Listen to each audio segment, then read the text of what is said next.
حضرت علی تشریف لا رہے. تو میں نے دیکھا کہ ایک بوڑھے بزرگ ہیں، بہت بوڑھے ہیں، اور ان کا چہرہ نور نور نور، اور دائیں بائیں دو جوان ہیں خوبصورت، ان کے کندھوں پہ ہاتھ ہے. تو مجھے ایک بندہ کہنے لگا پتہ یہ کون ہے؟ یہ دائیں والے حسن ہیں، یہ حسین ہے. اچھا وہ آئے ممبر پہ بیٹھ گئے، بیٹے سر جھکا کے بیٹھے. اب ان کا بیان شروع ہوا، وہ مجھے محسوس نہیں ہو رہا، لوگ سر جھکا کے بیٹھے ہیں، آنسو بہا رہے ہیں. تھوڑی دیر کے بعد انہوں نے مجھے آگے بولا ادھر آؤ، ادھر بیٹھ جاؤ. اور میں جب بیٹھا تو وہ محسوس ہوا یہ حسین ہے. خوشبو آ رہی تھی، اتنی خوشبو، میرے دل میں احساس ہوا کہ انہوں نے خوشبو کہاں سے لی ہے. میں بازور ہوں، میں بھی یہ خوشبو لوں گا.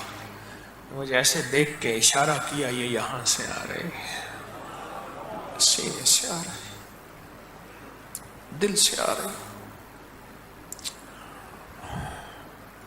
تو میں نے عرض کیا میں ڈر رہا ہوں اس وقت بات کرتے ہوئے. خود ستائی کی کیفیت ہے، نمائش کی کیفیت ہے کہ یہ اب اپنے آپ کو کیا بنانا چاہتا ہے.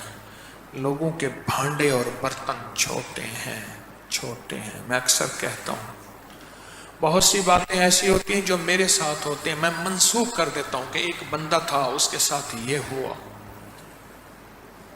تو میں نے خوشبو تو بہت اچھی ہے، بہت اچھی ہے. تو ایسے دیکھ کے فرمایا یہ یہاں سے آ رہی ہے، دل سے آ رہی ہے. میرے جی میں آیا کہ مجھے اگر دل سے لگا دیں یہی خوشبو میرے دل میں منتقل ہو جائے. اب وہ میرے خیالات بیٹھے پڑھ رہے تھے اور میں سوچوں میں، یعنی حضرت علی کا خطاب چل رہا تھا، لوگ بیٹھے تھے، بڑے نورانی چہرے تھے، مجمع تھا بہت زیادہ. حضرت علی کرم اللہ وجہہ کے سر پہ پگڑی مبارک تھی، داڑھی بڑی لمبی تھی، اور چہرے پہ سارا وہ نقشہ سامنے ہے، وہ سارا نقشہ سامنے ہے. اللہ، وہ سارا نقشہ سامنے ہے. تو میرا خیال پڑ رہے تھے، میرے جی میں آیا کہ میں ان کے سینے لگ جاؤں. مجھے سینے لگا لیں، یہ نور میرے اندر بھی منتقل ہو جائے. تو مجھ سے فرمانے لگے ایک شرط ہے. میں نے کہا جتنا عرصہ پڑھا ہے سارا مجھے ہدیہ کر دو. میں تو کرتا تھا. کہا اچھا ٹھیک ہے، 313 بار سورۃ یاسین ہدیہ کرو مجھے. ٹھیک ہے، پھر میں خود سینے سے لگاؤں گا. اس کے بعد اور باتیں بھی ہوئیں. اس وقت میں ہدیہ کی بات کر رہا ہوں. اور بھی کچھ عنایت فرمایا، عطا فرمایا، شفقت فرمایا.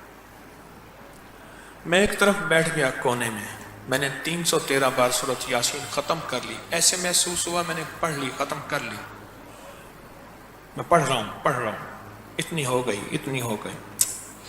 اور میں نے ختم کر لی، پڑھ لی. میں آ گیا، ہاں بالکل ٹھیک ہے، مجھے ہدیہ کرو. میں جی آپ کو تو ضرورت نہیں ہے، آپ تو اللہ کی خاص رحمت والے ہیں. کہا ہدیہ کس کو اچھا نہیں لگتا؟ الفاظ مجھے یاد ہے، مجھے ہدیہ کرو. میں نے ہدیہ کر دیا. اب ایسے محسوس ہو رہا ہے کہ بابا کو دیکھ رہے ہیں. بابا کہیں گے میرا خطاب، میرا بیان چل رہا ہے تو بندوں کو پکڑ کے گلے لگا رہا ہے. ایسے دیکھا نا، جیسے نظر بچا کے کہ غصہ نہ ہو جائے. مجھے ایسے پکڑا اور اپنے سینے سے لگایا. اللہ میرے جذبے سچے کر دے.